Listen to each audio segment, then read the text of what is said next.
menjejak negeri para dewa di dataran tinggi Dieng. Artikel ditulis Elis Diratnasari dari CNN Indonesia.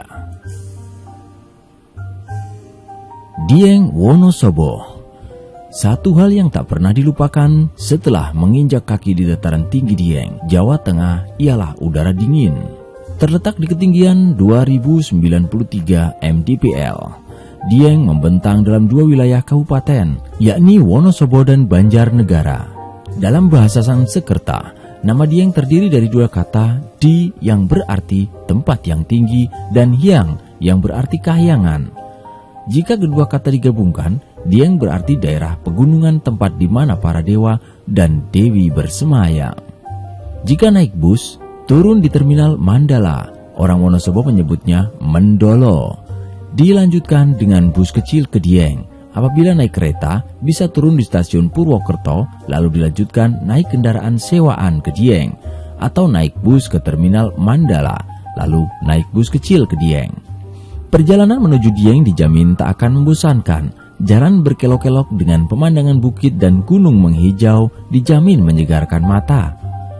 Sedikit demi sedikit udara dingin bakal menyergap. Maka, persiapkan pakaian hangat yang jelas diperlukan. Ada banyak pilihan tempat penginapan di Dieng.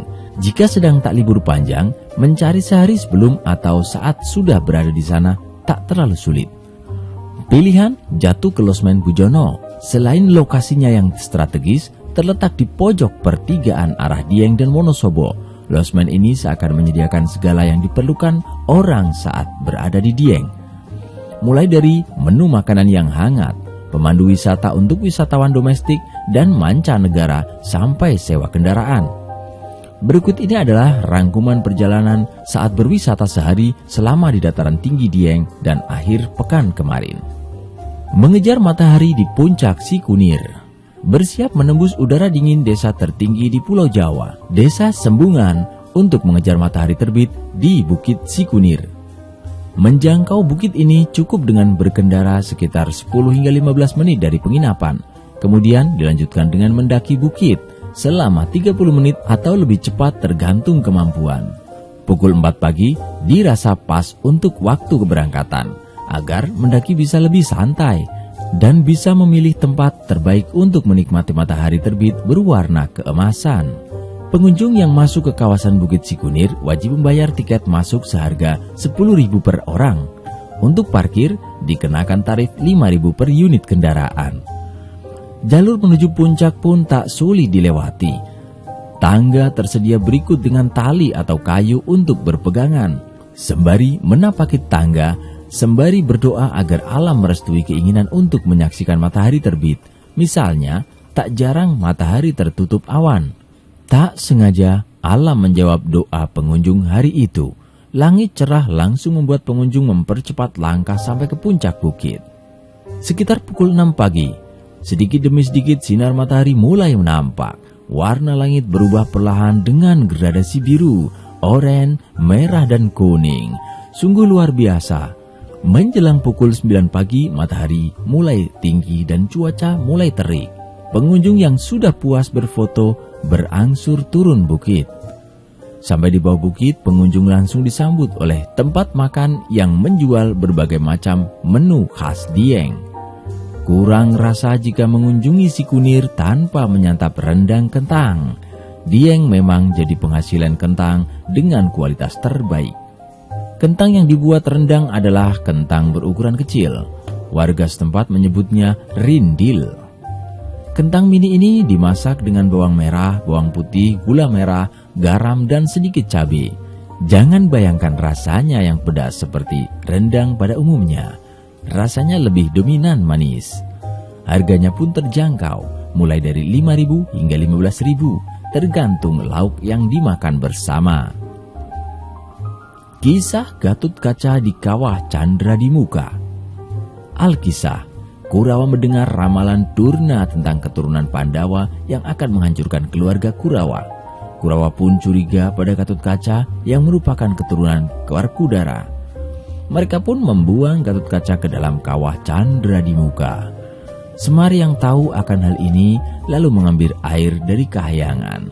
Air yang dikenal dengan nama Adem Semar itu diminumkan pada Gatotkaca untuk menyembuhkan luka dalamnya. Sedangkan untuk luka luar, Semar mencampurkan air Kahyangan dengan air kawah sehingga menjadi hangat dan dibasuhkan ke badan Gatotkaca. Setelah sembuh, Gatotkaca langsung melompat ke sumur Jalatunda untuk menemui Antasena, saudaranya. Mulai dari kisah ini, bibit perang Baratayuda mulai muncul. Sepenggal kisah tentang kawah Candra di Muka ini dikemukakan oleh Yahya, sang penjaga kawasan kawah. Ia pun menunjukkan kawah tempat Gatotkaca diceburkan, sumber air hangat untuk menyembuhkan luka luarnya, dan Adem Semar, air Kahyangan yang digunakan Semar untuk menolong Gatotkaca. Pengunjung dapat merasakan kesegaran Adem Semar. Air itu dapat langsung diminum dan tak kalah segar dengan air minum dalam kemasan. Sedangkan air yang hangat dapat digunakan untuk menyembuhkan penyakit kulit. Ayah saya sempat bercerita, Soeharto pernah bertapa di sini dekat kawah setahun setelah jadi presiden. Ia bertapa selama 7 hari 7 malam, kata Yahya. Yahya mengeluhkan sedikitnya pengunjung di kawah Candra di Muka, padahal ada fenomena alam yang unik. Kawah dengan suhu sekitar 100 derajat Celcius dan berdampingan dengan sumber air segar yang langsung dapat diminum. Ia menyebut akses jadi kendala. Jalan berbatu-batu memang sulit dilalui dengan kendaraan. Pengunjung dapat mengunjungi kawah yang berlokasi di desa Pekasiran, Kecamatan Batur, Banjarnegara ini dengan sepeda motor atau mobil. Namun yang perlu diperhatikan adalah kondisi jalan yang agak sulit dilalui. Lanjut menengok Ranu Kumbolo Dieng. Dari kawah Candra di Muka, wisatawan dapat melanjutkan perjalanan ke Telaga Dringgo sekitar 15 menit berkendara, lalu berjalan menapaki bukit kecil. Telaga terlihat berwarna biru dan dikelilingi perbukitan. Di satu sisi telaga terdapat gardu pandang. Kondisi tak begitu terawat sehingga wisatawan perlu berhati-hati saat naik. Di sebelah bukit kecil nampak tenda terpasang. 3 sekawan asal Pekalongan sedang bermalam di sana. Mereka bercerita momen matahari terbit tak bisa maksimal karena langit berawan. Mereka mengaku sudah 3 kali mengunjungi Telaga Dringgo dengan mengendarai sepeda motor dari Pekalongan. Perlu 3 jam untuk sampai di sini.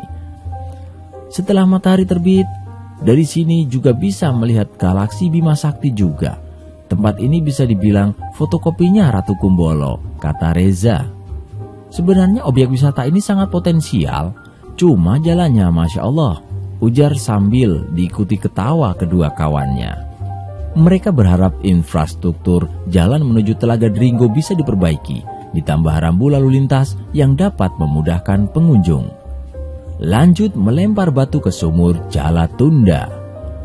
Rangkaian perjalanan ke sumur Jalatunda. Perjalanan ditempuh kurang dari 10 menit. Kendati disebut sumur, tapi ukuran sumur Jalatunda melebihi ukuran sumur-sumur pada umumnya, yakni berdiameter 100 meter. Menurut penjaga sumur Hizbullah, dari penelitian ditemukan bahwa sumur adalah bekas letusan Gunung Merapi. Pengunjung kebanyakan mendatangi sumur karena percaya mitosnya, barang siapa yang melempar batu hingga menyentuh seberang sumur, maka keinginan akan terkabul. Sumur dipagari jala-jala gaib untuk menunda keinginan manusia. Lalu orang ke sini melempar batu agar cita-citanya tak tertunda. Makanya disebut Jalatunda, kata Hizbullah. Berdasarkan cerita dari nenek moyang, sumur ini juga ada hubungannya dengan penyebaran agama Islam di Dieng. Dahulu, murid Sunan Gunung Jati kesulitan menyebarkan ajaran Islam di Dieng karena kuatnya kepercayaan masyarakat akan roh-roh nenek moyang atau animisme. Sunan Gunung Jati pun berpesan pada muridnya untuk mengambil batu dari kali Serayu untuk dilempar ke sumur Jalatunda.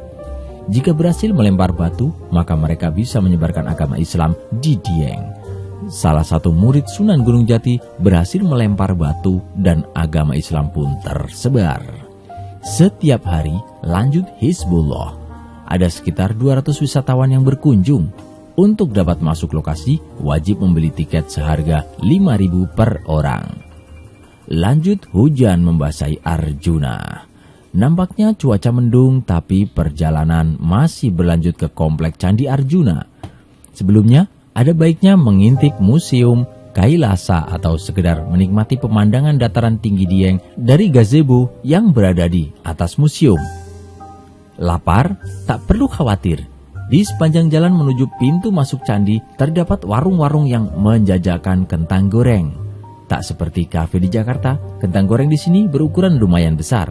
Kentang dapat diberi perasa sesuai keinginan, mulai dari rasa jagung manis, barbecue, pedas sampai sapi panggang. Sembari menyantap kentang goreng, hujan turun.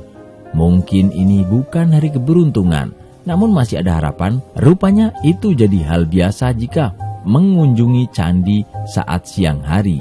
Sesekali wisatawan harus mencoba mengunjungi candi saat malam hari.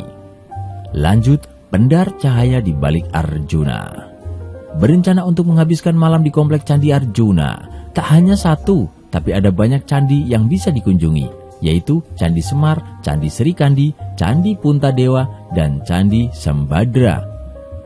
Candi Puntadewa sedang direnovasi karena di sekeliling candi terpasang bilah-bilah bambu. Dari keterangan petugas, candi direnovasi karena sempat terkena efek gempa. Lalu apa yang menarik di kompleks candi saat malam? Jangan dibayangkan wisata ini adalah wisata horor, karena lampu yang menyoroti bagian belakang candi malah menimbulkan kesan dramatis. Wisatawan yang mengomentari fotografi pasti betah berkunjung ke sini. Makin lama udara makin dingin. Suhu udara malam di Dieng bisa sampai 0 derajat Celcius. Menjelang pukul 10 malam, kami pun memutuskan pulang dan kembali ke Peraduan. Demikian pemirsa, sekilas cerita tentang Dieng. Selamat berwisata. Wassalamualaikum warahmatullahi wabarakatuh.